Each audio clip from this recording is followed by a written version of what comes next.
Hola, ¿qué tal? Muy buenos días, señoras y señores. Mi nombre es Magush y hoy voy a hablar de los 100 años de YPF, de buscar agua en Comodoro Rivadavia a la partida de Enrique Mosconi.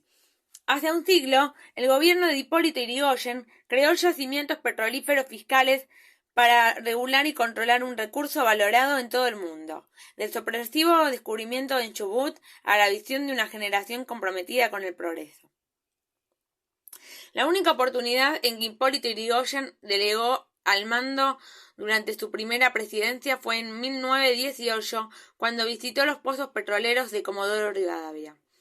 Ese poblado estaba conformado por unas pocas casas de chapa, sin calefacción ni luz eléctrica.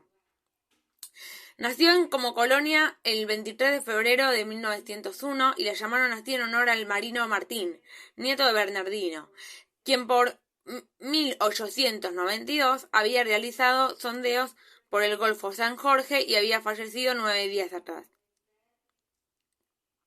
Uno de los principales desafíos que debían enfrentar los pobladores, algunos criollos y otros inmigrantes, y hasta sudafricanos que escapaban de la guerra Boer, era la escasez de agua potable.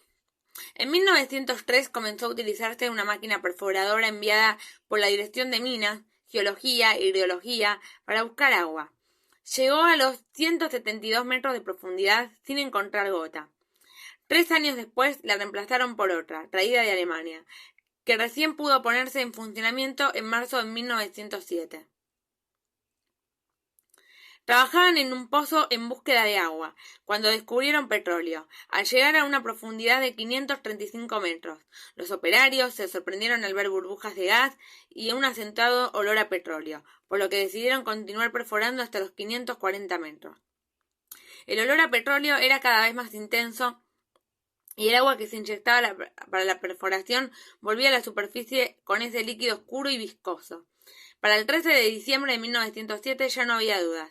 Habían dado con un yacimiento de ese mineral que comenzó a salir espontáneamente. Ese primer equipo perforador estuvo integrado por Humberto Beguín, José Fuchs, Gustavo Kunzel, Juan Martínez, Florentino Soto, Antonio Viegas, Joaquín Domínguez, José Barrabós, Pedro Henshorn, Pedro Pereza y Francisco Ferrera.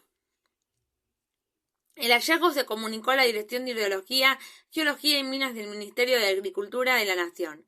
El gobierno del presidente José Figueroa Alcorta dictó al día siguiente el descubrimiento de un decreto de reserva petrolífera que abarcó 5 leguas kilométricas de radio alrededor del pozo, constituyendo así la reserva del Estado.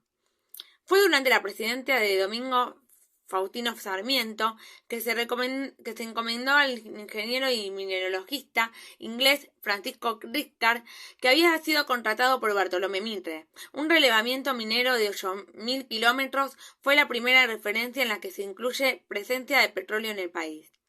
El primer debate sobre la cuestión del petróleo en el Congreso Nacional fue el 12 de julio de 1865, y la discusión versó sobre si se trataba de un descubrimiento, de un invento o de una industria.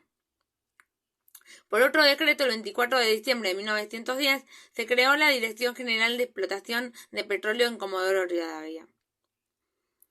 El 23 de septiembre de 1919, Yrigoyen, consciente del vacío legal en la materia, presentó al Congreso un proyecto por la importancia progresiva que habían adquirido las explotaciones petrolíferas en general u las fiscales.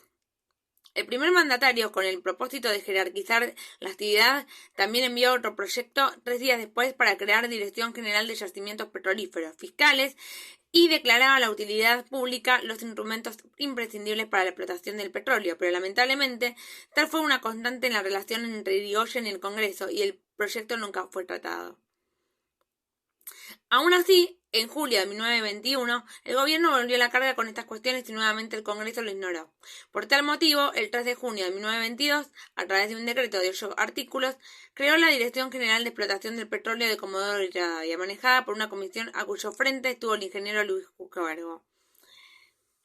Para llamar la atención de las autoridades, muchos veían el descubrimiento como algo meramente experimental. Declaró que los yacimientos de Comodoro Rivadavia son más ricos y extensos del mundo. En octubre de ese año, Yrigoyen le pasó la banda presidencial a Marcelo T. de Alvear y quien el 19 de este mes designó la propuesta del ministro de Agricultura Tomás Le Breton al coronel ingeniero Enrique Mosconi, director general de Yacimientos Petrolíferos Fiscales. Este ingeniero militar de 45 años, recibido en la Academia Técnica de Prusia y civil de la Universidad de Buenos Aires, hasta este momento era director de Aeronáutica del Ejército. Mosconi fue ascendido a general en 1925 con un presupuesto de 8 millones de pesos. Desarrolló una inmensa tarea, ya que el primer informe que elaboró reflejó un enorme desorden de las cuentas de la dirección y que su estado económico debía clasificarse de muy malo sin el menor reparo. Insistió en la autonomía de YPF respecto al Ministerio de Agricultura.